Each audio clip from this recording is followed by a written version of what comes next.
Jadi setelah semua proses ini terjadi, kita udah menyamakan visi dan misi bersama dulu. Cik, 2, 3, dah mulai no! Sana basua baliak jo yuan ta buzer yuan tagia budak seringnya di Pot Bungo. Dan sana sadanya hari ko alhamdulillah perlu dan sana ketahui Pot Bungo itu adalah sebuah channel yang independen, tidak berpihak pada calon manapun. Dan yang sendirilah menghubungi berapa calon, tapi ternyata susah bana. Dan alhamdulillah ada Pak Mahyaldi, Buya Mahyaldi, ada Pak Audi di sekolah bersedia hadir di Pot Bungo kita balik. Kalau dulu mungkin surang-surang Pak Buya, Bu Imbau surang waktu itu, Pak Audi yang Bu Imbau lo surang. Kini alhamdulillah beliau pun amuah di pertemuan balik. Assalamualaikum Buya. Waalaikumsalam warahmatullahi. Assalamualaikum Pak Audi. Waalaikumsalam. Alhamdulillah, makasih banyak. Sebelumnya Pak, mau tanya cik, baku amuah Buya sama Pak Audi yang mau imbau balik di Pot Bungo. Sebab susah bagi ambo untuk mengimbau orang lain, kok Buya jo aku bisa amuah gitu ha. Ya kan awak ini makawan banyak. Nah, kemudian acara Yung Tagi ya kok tampil dalam bahasa Minang. Iya. Jadi rasa begitu dake dan kemudian begitu akrab ke masyarakat di ranah Minang. Kalau podcast nalamo yang banyak dikritik jo netizen, bako kakuna yang ngajarlah sana pertama yang tadi aku berhadapan jo pejabat, jadi apalagi calon pejabat agak menggigil. Memang Pak Batang banyak yang ngecek tuh kaku bana mah kecek kan Pak. Yo beliau nggak tahu udah Pak Baswambo jarang musuhnya Pak kan. Buya sama Pak Audi adalah salah satu calon gubernur dan wakil gubernur Sumatera Barat. Hariko yang akan bertanya banyak ke beliau. Sebetulnya ingin magiah gambaran kadung sana kita sadonya bahas sih apa sih program-program beliau kok, dan masyarakat butuh pemimpinan seperti apa, dan mungkin beliau bisa menjabarkan. Mungkin jalan step Pak. Sebetulnya apa yang Pak tawarkan dengan Pak Audi untuk masyarakat Sumatera Barat ketika Pak mencalonkan diri jadi gubernur dan jadi wakil gubernur? Iya, sebenarnya nangka dilakukan kita kalau Allah mengizinkan ya. Kita sebagai gubernur dan sebagai wakil gubernur, tentu apa yang memang diinginkan oleh masyarakat Sumatera Barat ranah Minang itu kan. Dan kemudian selanjutnya apa yang banyak di keseharian masyarakat Sumatera Barat beraktivitas, dan kemudian apa pula yang menentukan gerak lajunya ekonomi, pertumbuhan ekonomi di Sumatera Barat itu.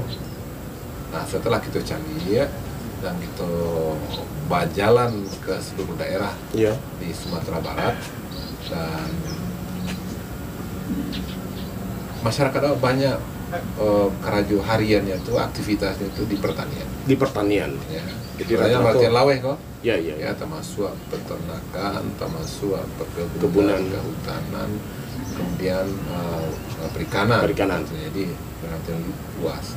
Dan maksud itulah yang akan kita lebih seriuskan kamu. Nah itu sangat cocok pula di latar belakang kami berdua. Ya, Kelambo pertanian. Dan kemudian Pak Audi tamatan peternakan, lebih khusus telah mempraktekkan dan bosau di bidang termasuk pertanian, kemudian juga peternakan, kemudian juga pengolahan makanan, ayam, ternak, dan lainnya.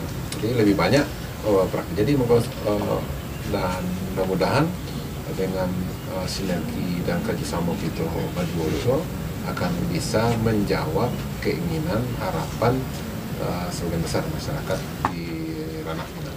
Nah, itu kan dari sektor, berarti sektor ekonomi, dan salah satunya masyarakat Sumatera Barat itu lebih banyak di pertanian secara luas, dan itu perlu ditingkatkan agar sektor ekonomi itu terbangun dengan baik. Betul. Kan seperti itu kan Pak. Nah, itu kan seberapa dengan melihat kondisi gini, apakah perlu peningkatan lebih dari sektor pertanian? Apakah selama kau tidak cukup atau ke depannya gitu? Yang pertama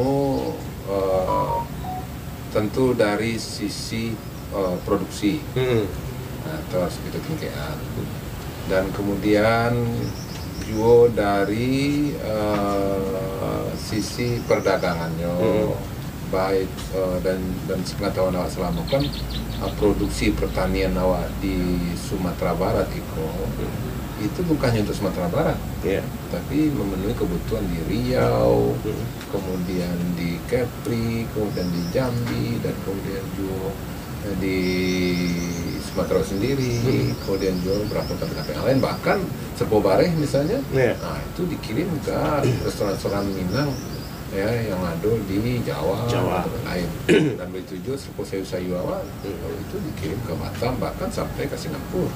Dan kemudian juga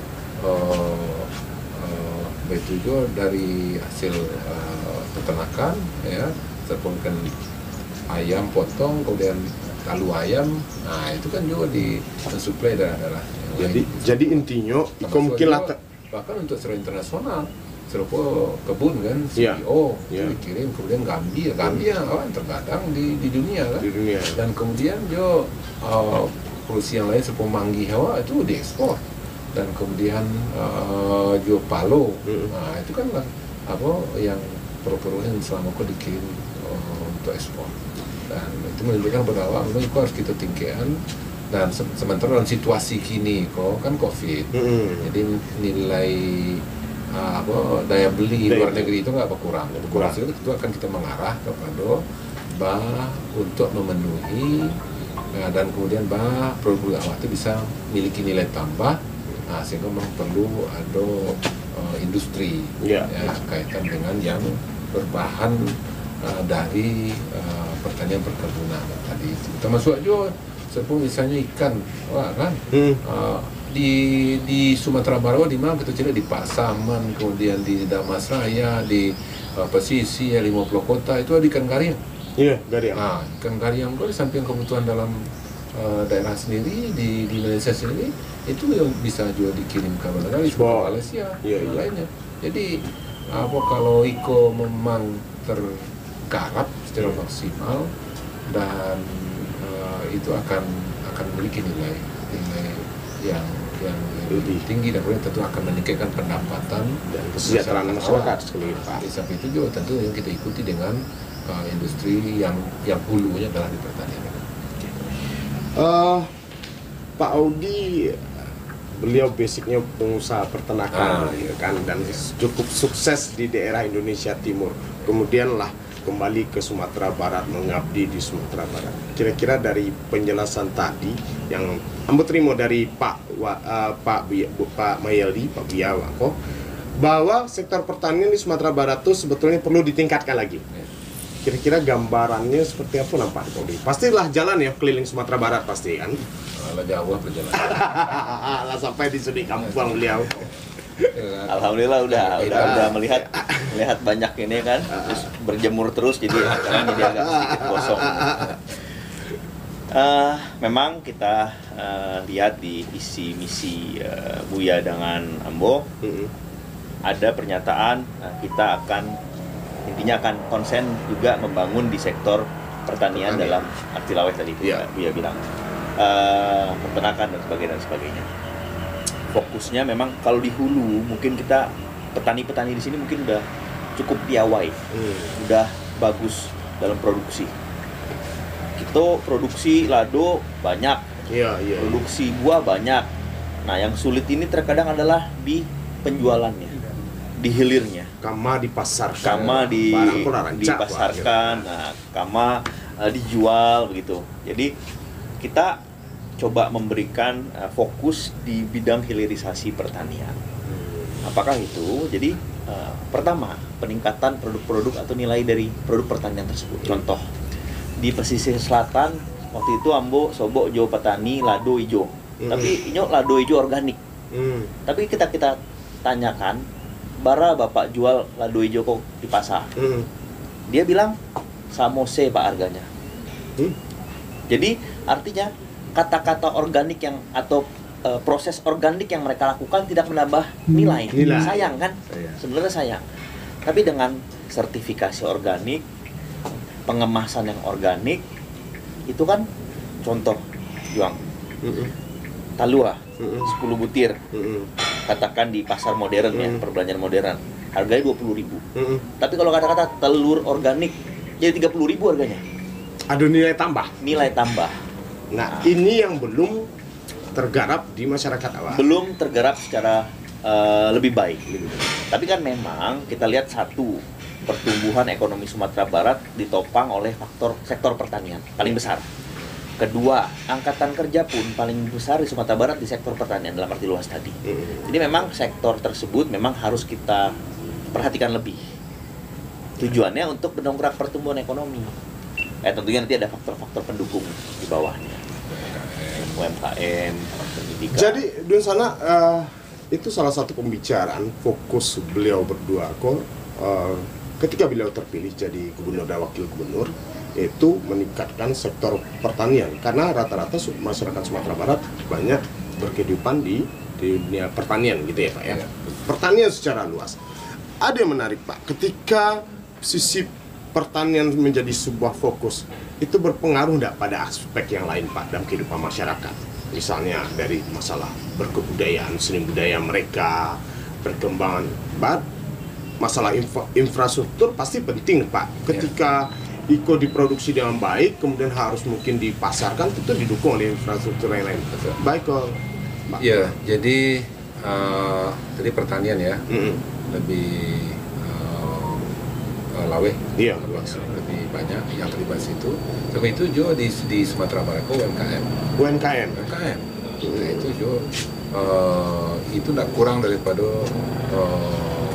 200.000 UMKM di Sumatera Barat.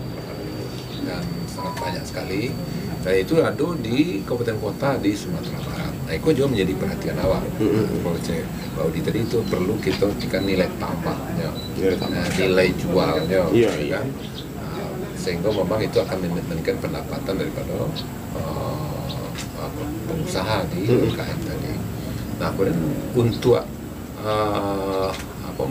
melakukan hasil pertanian, UMKM, kan, dan kemudian untuk meningkatkan kualitasnya itu berpendidikan. Nah, itu aja konsep ya masalah peningkatan SDM. Termasuk juga ya sekaitan dengan kalau barang kuado supaya laku kan cik saja caranya. Rami. Nah, rami lah orang kata sampai awak menggalih tadi. Anda bawa lah galih tapi orang rami. Nah, kan itu. Nah, itu tentu pariwisata untuk merami orang Tasiko itu harus hadirkan banyak event-event ya kegiatan-kegiatan untuk mendorong orang Tasiko. Nah, untuk mempelancar itu sadonya tentu supaya biaya untuk meningkatkan pendapatan petani itu di samping meningkatkan nilai jualnya, tentu mengurangi pembiayaannya.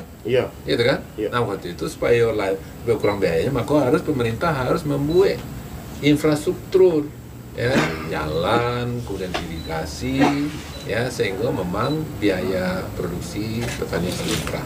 Walaupun itulah jalan berarti kan infrastruktur irigasi sadu itu ditingkatkan lagi, Pak. Itu mesti dan masih banyak kawasan-kawasan ya penghasil pertanian, penghasil perkebunan yang memang perlu meningkatkan akses ya infrastruktur jalan untuk kasih itu tuh.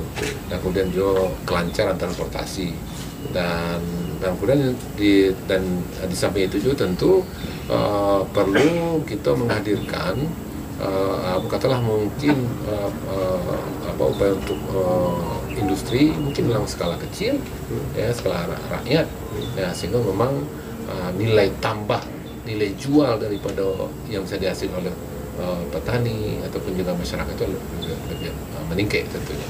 Intinya kan untuk meningkatkan kesejahteraan masyarakat itu biaya dikurangi, kemudian dimudahkan aksesnya, dan kemudian harga nilai jualnya itu kan itu sehingga meningkatlah pendapatan, meningkatlah kesejahteraan daripada petani. Buya kan menggandeng wakil gubernur yang kata orang milenial, kalangan milenial. Nah, kira-kira dari program Bapak-Bapak Baduo ke depan seandainya terpilih memimpin Sumatera Barat, untuk kalau kaum milenial kok, apa yang akan Bapak-Bapak perbuat bagi mereka kaum milenial Sumatera Barat khususnya? Kira-kira seperti apa gambarannya? Kaum milenial Sumatera Barat tuh mungkin begini kondisinya gitu kan. Mungkin perlu ditingkatkan masalah apa? Apakah masyarakat kok yang kaum milenial anak muda kok hanya sibuk dengan TikTok saja atau kira-kira gambarannya seperti apa? Itu namanya milenial. Nah, silakan Pak Udi. Jadi dari yang ini kita kan Sumatera Barat sama seperti daerah lain di Indonesia, kita banyak dapat bonus demografi. Iya. Jadi kurva penduduk kita ini gemuk di tengah. Kalau di Jepang gemuk di atas. Banyak kan orang tua deh. Jadi Jepang ini akan kekurangan penduduk dalam waktu 10 tahun lagi nih. Karena yang tua lebih banyak. Jauh lebih banyak. Nah, kita kebalik. Kita ini milenial kita ini, jadi kita gemuk di tengah piramid penduduk kita. Nah, ini sebenarnya surplus ini harus dapat kita kelola dengan baik. Karena bagaimanapun artinya orang-orang produktif inilah yang akan bantu menggerakkan sektor ekonomi apapun itu. Kalau tadi Buya sudah menjabarkan program-program kita, sebenarnya di misi kita itu satu sama lain saling terkait. Kita susunnya betul-betul saling terinterlink lah gitu, saling terkait satu dengan yang lainnya. Mulai dari yang misi pertama sampai misi terakhir itu semua saling terkait. Kita di situ tadi Buya udah sebut, kita juga ada ekonomi kreatif yang akan menunjang pariwisata. Satu lagi yang jangan dilupakan, yang saat ini banyak yang menggagas milenial, ekonomi digital. Ekonomi digital. Berarti itu perlu ditingkatkan. Perlu ditingkatkan. Karena begini, ternyata berkah COVID ini adalah digitalisasi. Peningkatan penjualan produk-produk pertanian atau fresh produk, barang segar, mau ikan, mau talua, mau daging, mau sayur, mau buah, itu meningkat 400% di Indonesia lewat digital. Ya, itu yang memang, dan rata-rata penggeraknya digital startup digital itu kan generasi milenial nih di Indonesia. Sebutlah, kita sebut merek lah, misalnya Tokopedia, misalnya Bukalapak, misalnya Sayur Box yang jual khusus sayur, tukangsayur.com. Itu kan pemuda-pemuda tuh yang punya. Nah, dari program-program itu kami berdua, Ambojo Buya punya satu program unggulan untuk milenial. Menciptakan 100.000 milenial Minang entrepreneur. Mantap. Bantu yang bisa tuh sana. Ambo generasi milenial dia testek Pak. Jadi mungkin awal di sekitar di bawah Ambo kan. Iya Pak, serupa itu. Nah, di sana ketika dua generasi bertemu antara generasi Pak Mahyaldi dengan generasi milenial, Ambo ditanya sisi kedekatan beliau. Bisa nggak Pak nyambung antara generasi milenial dengan Bapak Baduo Pak secara keakraban? Karena banyak Pak ketika orang kola tapi dia dari awalnya elok Pak sudah tuh bercakap kan Pak. Nah gubernur nak ya cana wakilnya, nak wakil nggak cana gubernurnya Pak. Itu kan ada terjadi di Indonesia Ambo lihat Pak. Amo setagang saya Baduo Pak. Barasunya kalau Iko akan dipilih. Nah setelah dipilih Lina itu yang terjadi Pak. Bagaimana mensiasati agar itu tidak terjadi antara Pak Jo, Pak Audi? Ya sebenarnya Ambo kini kan wakil Ambo di kota kan milenial juga. Iya kan? Iya. Ya alhamdulillah masih aman Pak.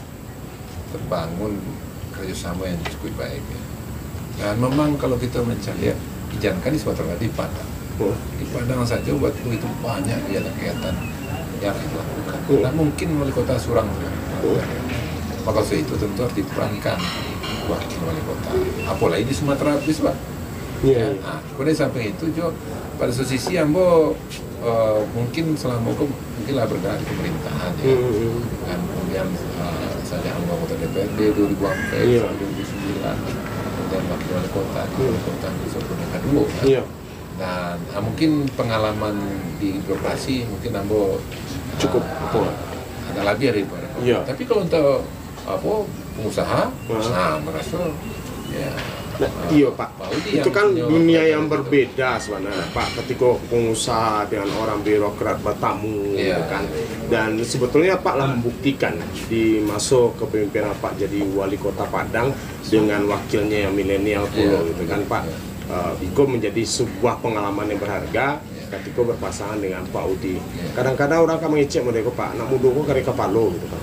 Oh, sebenarnya dalam Bakarajo yang kita bangun apa tuh? Bertanya dulu. Iya. Awak kan bangun Sumatera Barat. Iya. Izinkan wakil gubernur, masyarakat dan pihak-pihak saja kita sinergikan, kita perankan. Iya. Kampus kita perankan, kemudian ibu-ibu kita perankan, kemudian juga seluruh, dan kemudian di kalangan ASN juga itu berprestasi kita perankan. Jadi, dan karena memang awak tujuan untuk membangun daerah, ya, bukan membangun pribadi, ya, maka mesti dan tidak bisa tidak, karena memang tidak mungkin awak mengerjakan sadon. Dan yang pun di Padang sendiri lah merasuk anak-anak itu, dan apalagi dalam penyusunan visi misi, kan kita bersama juga. Ya, bersama ini memang tentu juga bersama pula juga kerjasama melaksanakannya. Karena kan menginginkan kerja sukses pada masyarakat nanti, harapan masyarakat terpenuhi, apa yang telah menjadi komitmen awak, dan kemudian yang dituangkan dalam visi misi, tentu itu ingin berhasil. Itulah, tidak mungkin itu hanya dilakukan oleh gubernur sendiri, tapi juga dilakukan dengan wakil gubernur dan salonya juga bersinergi. Nah, Pak Udi, Ambo yakin Pak Udi banyak bertemu dengan bermacam orang, bermacam karakter, bahkan pimpinan perusahaan yang mana ada di luar negeri. Ketika bertemu dengan Pak Mahyaldi, apa sisi yang berbeda yang membuat Pak Udi punya chemistry akhirnya dengan Pak Mahyaldi? Jadi biar masyarakat tahu Pak Udi. Kalau orang mungkin di luar mengira wah ini tiba-tiba saja terjadinya gitu. Pak Mahyaldi, Buya Mahyaldi tiba-tiba ajak Audi, bukan siapa-siapa. Faktanya memang saya bukan pejabat, memang bukan pengusaha pengusaha ya, tapi ya sama dengan Yoang, kita rakyat biasa aja, bukan di pemerintahan. Tapi sebenarnya kami berdua ini mengenal udah cukup waktu yang cukup panjang dan saling tahu informasi masing-masing. Kebetulan kan di Padang ini kan bertetangga secara betul-betul bertetangga. Jadi lah lama Pak Pesuanya Pak. Lah bahasa Bala rumah. Rumahku bahasa Balan di sana. Jadi sebetulnya lama enggak pasca pemilihan saja enggak.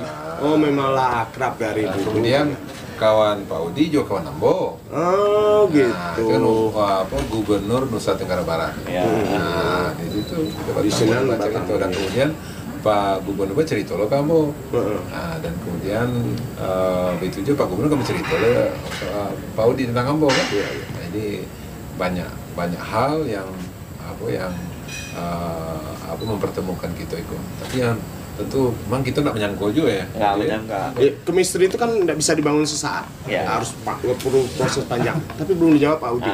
Apa yang membuat tertarik Pak Udi, yang sisi dari Pak Mahyaldi yang buat terbangun chemistry? Jadi anak-anak muda nih kadang bilang begini, Bang Audi, gitu, dengan Buya nih gimana abang bisa nyambungnya nanti? Iya. Buya nih serius. Ada keraguan seperti itu. Ya, Buya nih serius. Jadi untuk diketahui bersama, Buya ini senang bercanda juga. Bahkan tiap dengan kami, Buya galak-galak terus. Iya sana, ambuku baru tahu tadi sana. Jadi nggak terlalu kaku beliau berarti. Oh enggak, sama sekali tidak. Jadi ibaratnya gini, Dayuang. Jadi dari awal ketika bisa dibilang kami berjodoh gitu ya. Saya itu udah menetapkan diri karena saya dengan Buya ini punya sisi historical tersendiri bagaimana hubungan ini atau pencalonan ini bisa terjadi. Saya bilang gitu, saya nggak akan maju di Pilgub Sumbar kalau bukan berpasangan dengan Pak Mahyaldi. Siapapun yang mengajak, nah ini mungkin baru sekali nih di podcast saya bilang, siapapun yang mengajak, saya nggak akan ikutan. Tapi kalau dengan Buya Mahyaldi, insya Allah saya ikut. Karena kami udah menyamakan visi dan misi itu udah jauh hari sebelumnya. Apa kira-kira yang mesti dilakukan untuk Sumatera Barat? Walaupun sebetulnya rencana itu belum ya untuk belum gubernur ya. Jadi setelah semua proses ini terjadi, kita udah menyamakan visi dan misi bersama dulu. Kira-kira apa Buya untuk kemajuan Sumatera Barat ini? Apa yang harus kita lakukan? Nah, oleh itu terciptalah visi dan misi yang kita memang sama-sama dari dua belah pihak dari tim kami, dari tim Buya. jadilah visi dan misi. Jadi memang udah ada persamaan persepsi dan kan nggak selalu terekspos. Sebenarnya Ambo Jobuya Acok Basobo gitu kan. Di Padang, di Jakarta, di mana-mana sering bertemu, sering komunikasi, sering ngobrol gitu. Nggak ujuk-ujuk datang, ada jadi wakil pun ada seperti itu. Artinya proses panjang. Di sana pun tahu kan akhirnya kalau banyak di sana pikir kok tiba-tiba Pak Udi lah muncul saja. Ternyata beliau berdua mengalami rentang waktu yang panjang untuk berkenalan, saling mengenal satu sama lain, dan bisa menyamakan satu persepsi, visi dan misi terhadap Sumatera Barat. Seperti itu kira-kira Pak. Kalau boleh buat Amoste. Tadi ada satu lagi orang yang bilang, jadi orang senior tokoh kita di Sumatera Barat di Minang, justru kalau tadi anak muda bilang gimana Bang Audi bisa nyambung dengan Buya. Nah ini kalau orang tua menilainya berbeda. Kalau menurut Ambo, dua ini pasangan paling pas. Bukan birokrat dengan birokrat, bukan politisi dengan politisi, tapi birokrat dengan pengusaha. Ini beliau yang ngomong, seorang tokoh senior lah di Sumatera Barat. Katanya kalau politik dengan politisi bergabung, selesai sudah. Rusak nanti tatanan negara kita. Kata begitu, itu beliau ngomong ya. Nah, kalau birokrat dengan birokrat bergabung, kecil beliau, pasti pergerakannya lambat, monoton. Nah, tapi kalau birokrat dengan pengusaha bergabung, maju negara kita. Insya Allah. Ini bukan ngada-ngada nih, tapi memang salah. Itu salah satu merek tadi ya. Itu salah satu dari tokoh di Sumatera Barat. Gitu kan, yang menyampaikan itu.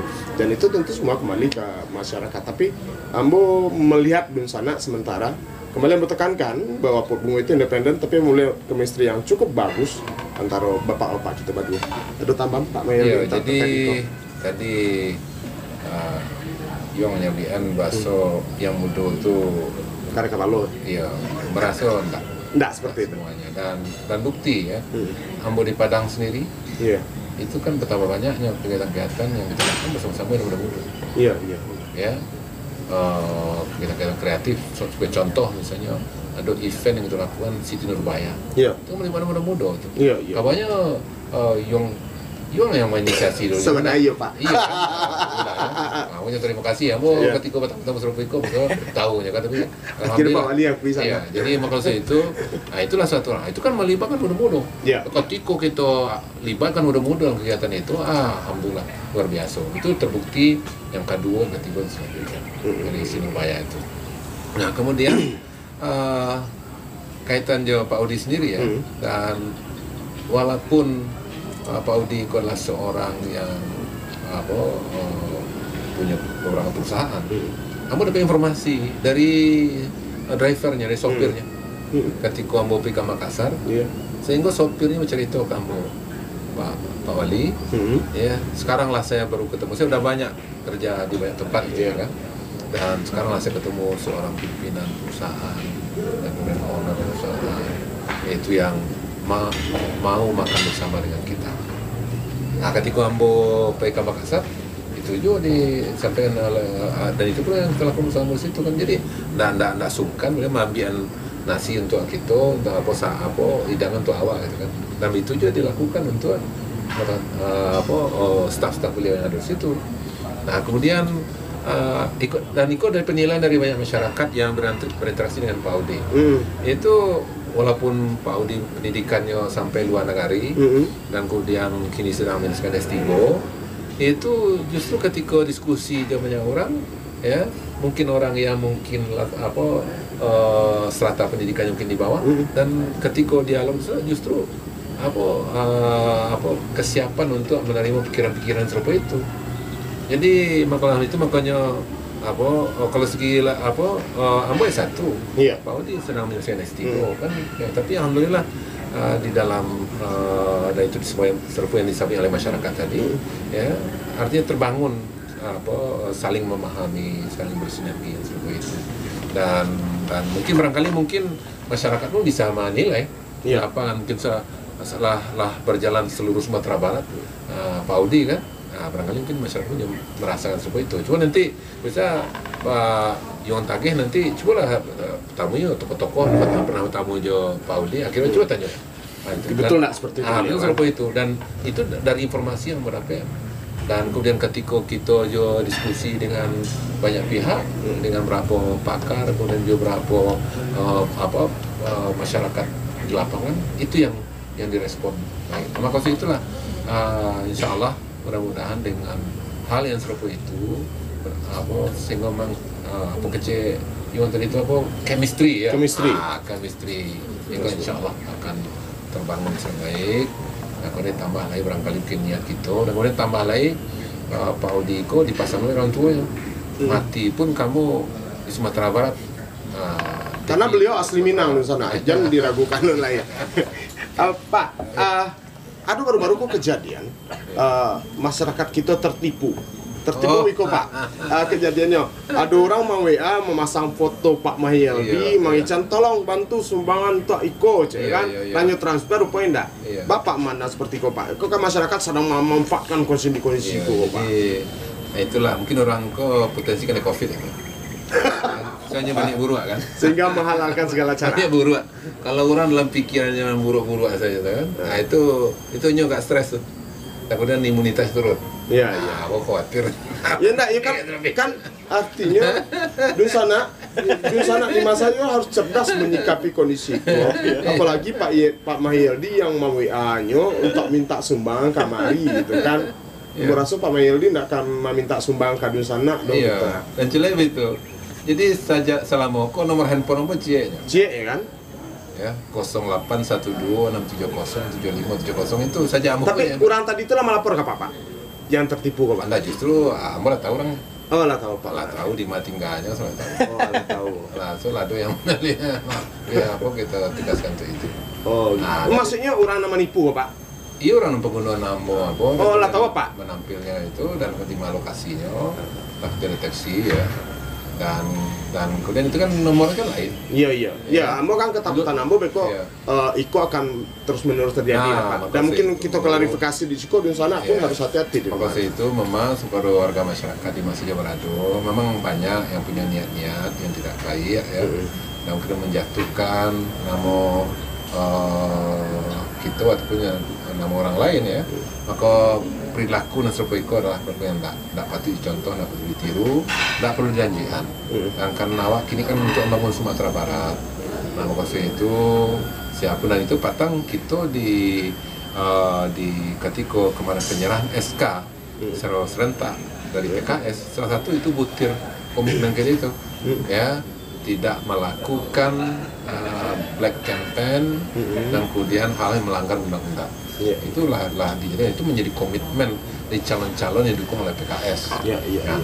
Maka itu dengan ada yang seperti itu, itulah tidak batua dan kemudian itu orang yang ingin merusak nama kita dan kemudian cek lainnya mengatakan nama Nambo dan kemudian nomor yang digunakannya lah nomor yang lain. Contoh nomor Nambo cek saja.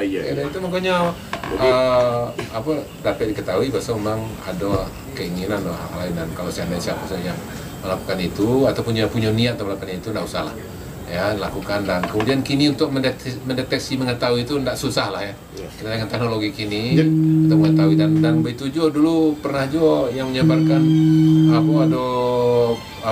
brosur ya yang Ambo juga Audi kemudian itu pun lah kita ketahui tapi kita tidak akan mempermasalahkan mungkin untuk kini tidak usah lanjutkan itu dan kemudian mari kita sama melakukan soalnya kalau jadi gubernur itu aja lah jadi ada keputusan Allah Mahfuz ya sama konstitusi sampai kegiatan kita lakukan untuk menuju ke arah situ ya hilang ibadahnya dirusak dengan cara-cara yang batu tadi waktu mari kita lakukan dengan cara-cara yang benar dan yang batu yang mungkin dengan akhlakul karimah ya dan kemudian ibarat itu orang awak ideal lah bu awak ajan padaman awak jadi merasa dengan cara seperti itu hal yang sangat positif dan kepada warga masyarakat kalau ada yang memakai namuan atau semacamnya itu tidak usah diiwan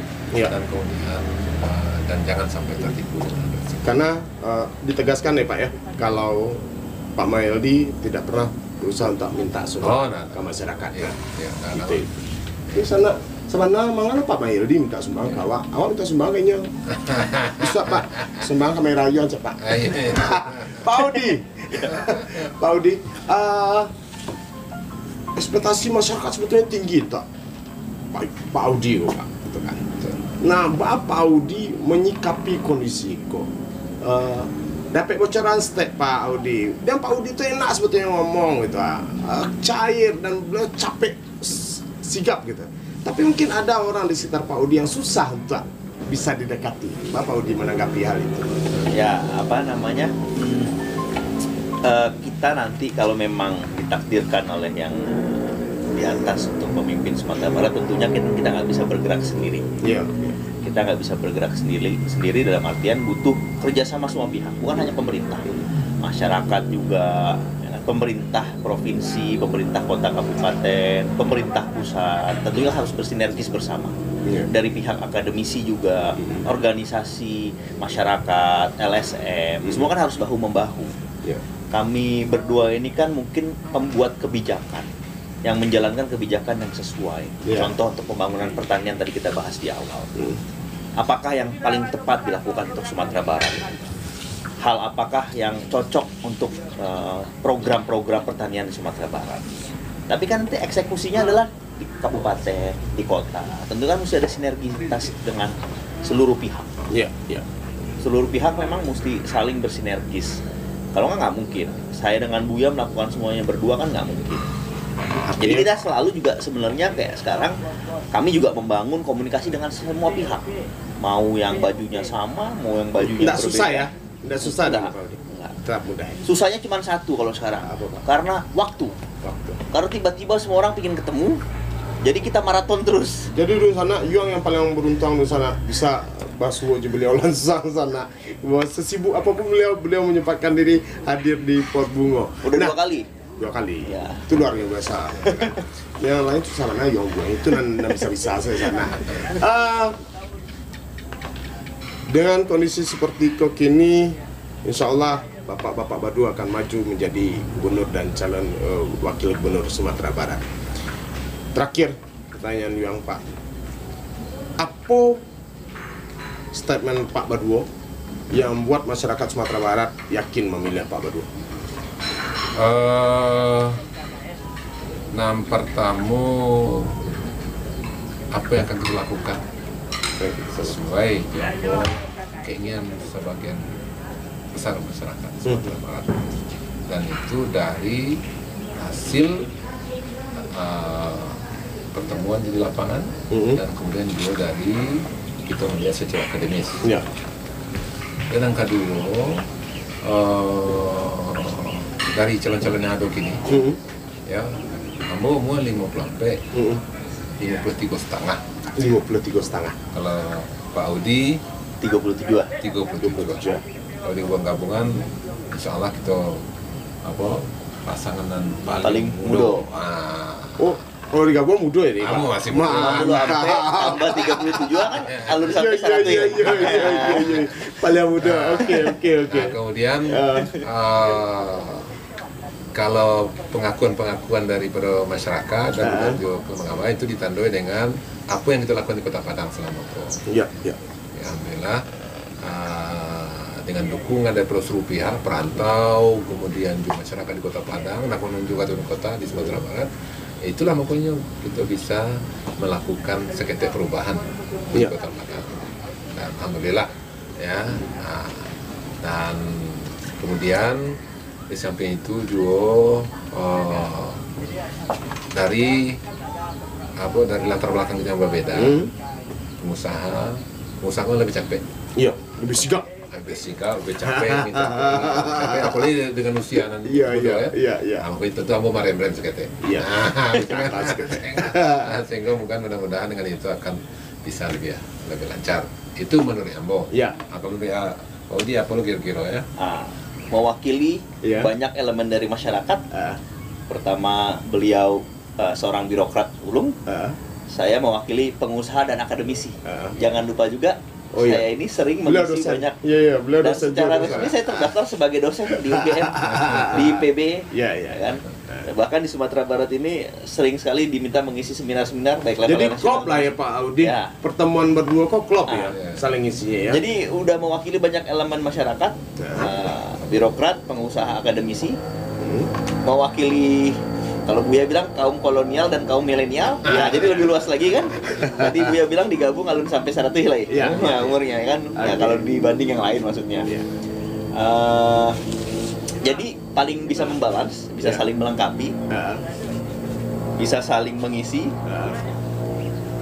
terus sama-sama pencinta seni, Buya Joambo, sama-sama pencinta olahraga. Itu dibuktikan memang saya senang olahraga, Buya pun senang olahraga. Jadi seluruh elemen masyarakat ini bisa kita rangkul. Kalau mau lebih luaskan lagi dari sektor pendidikan, karena saya memang punya passion di dunia pendidikan. Sektor kesehatan, istri Ambo seorang dokter pula lah kan. Jadi banyak elemen masyarakat yang bisa kita rangkul, dan makanya kami berani berbicara ya, kami pasangan yang paling lengkap. Siap. Walaupun masih jauh dari sempurna, karena sempurna hanya milik Allah. Udah pasti, tapi dan dun sana labananga sadonyo dan semua kembali ke dun sana menentukan pilihannya nanti. Nah, yang jale Pak Mayaldi, Pak Audi, Ambo kalau tapil ya jadi gubernur dan wakil gubernur Sumatera Barat, insya Allah yang jale janji Pak Bado Jambu Ado, seni budaya harus ditingkatkan. Itulah Pak tanda tanganan kan.